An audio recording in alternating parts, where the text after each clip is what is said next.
بسم اللہ الرحمن الرحیم۔ السلام علیکم۔ ناظرین، اس ویڈیو میں زندگی بھر ہاتھ سے خوشبو آنے کی کرامت کا واقعہ بیان کریں گے۔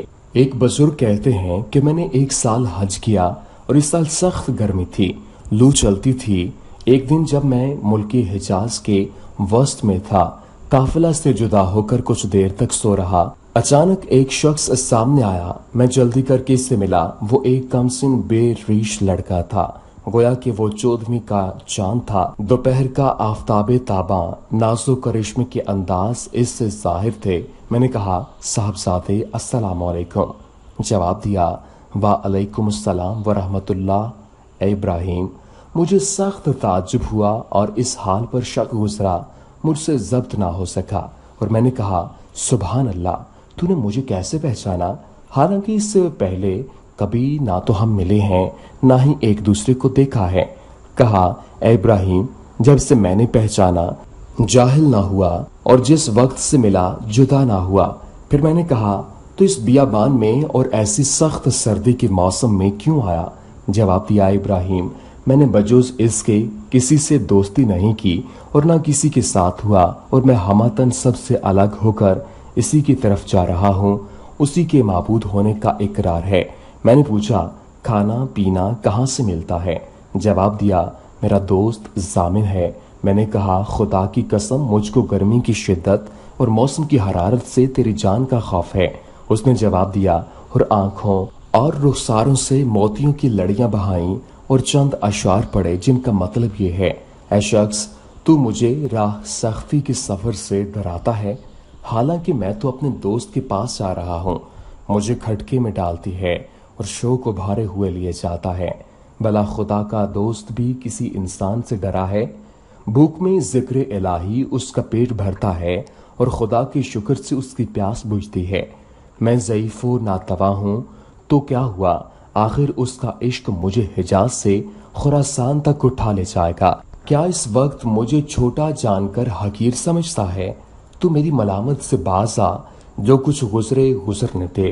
وہ بزرگ کہتے ہیں، پھر میں نے اس سے کہا، تجھے خدا کی قسم اے لڑکے، تو اپنی عمر ٹھیک ٹھیک بتلا دے۔ کہا، میں قسم کھا کر کہتا ہوں کہ یقیناً میری عمر 12 برس کی ہے۔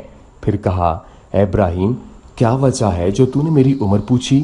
اور میں نے ٹھیک ٹھیک عمر بتلا دی۔ میں نے کہا، میں تیری باتیں سن کر حیران تھا۔ کہا، الحمدللہ کہ مجھ کو بہت سے اپنے خاص ایمانداروں پر فضیلت دی۔ کہتے ہیں، مجھ کو اس کی خوبصورتی اور شیریں بیانی پر تعجب ہوا۔ پاکی ہے اس خدا کے لیے جس نے ایسی صورت زیبا پیدا کی۔ پھر اس لڑکے نے کچھ دیر تک اپنا سر جھکا لیا اور اس کے بعد سر اوپر اٹھایا اور مجھے تیز نگاہ سے دیکھا۔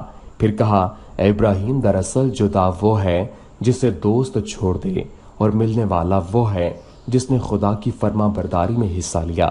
لیکن اے ابراہیم، تو دونوں قافلوں سے الگ ہے۔ میں نے کہا، ہاں، میں ایسا ہی ہوں، اور خدا کے لیے میں تجھ سے درخواست کرتا ہوں کہ تو میرے حق میں دعا کر تاکہ میں قافلہ میں اپنے ہمراہیوں سے مل جاؤں۔ ابراہیم کہتے ہیں کہ پھر میں نے دیکھا کہ اس نے آسمان کی طرف نگاہ اٹھائی اور اپنے لب ہلا کر کہا، اس وقت مجھے کچھ نیند سی معلوم ہوئی اور میں بے ہوش ہو گیا۔ جب مجھ کو ہوش آیا تو اپنے قافلہ میں پایا اور میرا ساربان کہتا تھا، اے ابراہیم، سنبھلے رہو، سواری سے نہ گرو۔ مجھے معلوم نہ ہوا کہ وہ لڑکا آسمان کو اڑ گیا یا زمین میں سما گیا۔ پھر ہم جب اہل قافلہ مکہ مکرمہ میں پہنچ گئے اور میں حرم شریف میں داخل ہوا، میری نظر اچانک ایک لڑکے پر پڑی جو خانہ کعبہ کا پردہ پکڑے رو رہا ہے۔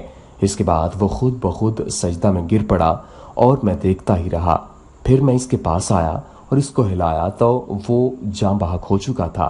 خدا اس سے راضی ہو۔ مجھے اس پر سخت رنج اور افسوس ہوا۔ میں اپنی قیام گاہ میں واپس گیا اور کپڑا اور ضروریات کی چیزیں اور اس ارادے سے کہ اس کو دفن کروں ساتھ لے کر واپس آیا، مگر میں نے اس کو نہ پایا اور نہ کسی نے خبر دی کہ اس نے اسے زندہ یا مردہ دیکھا ہو۔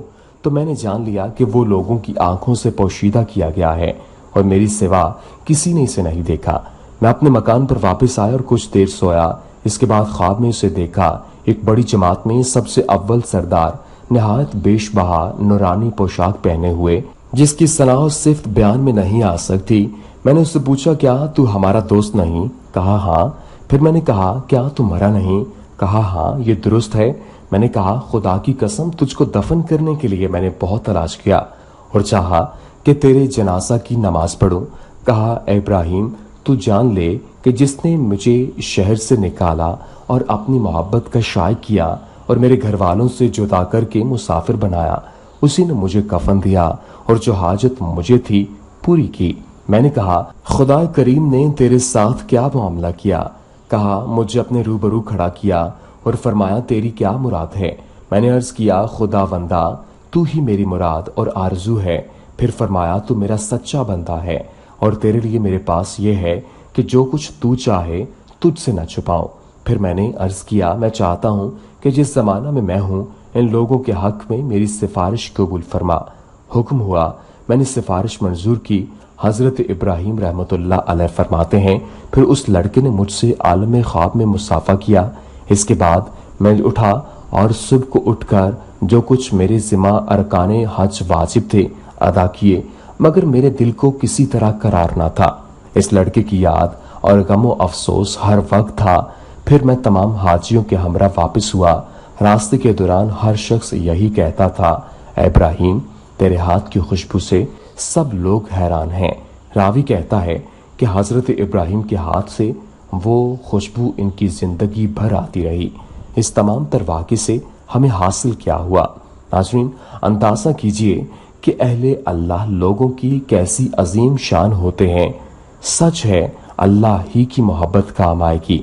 ظاہر نصیب جسے اللہ کی محبت مل جائے، اللہ تعالیٰ اپنے فضل سے ہمیں اپنی محبت عطا فرمائے۔ آمین یا رب العالمین۔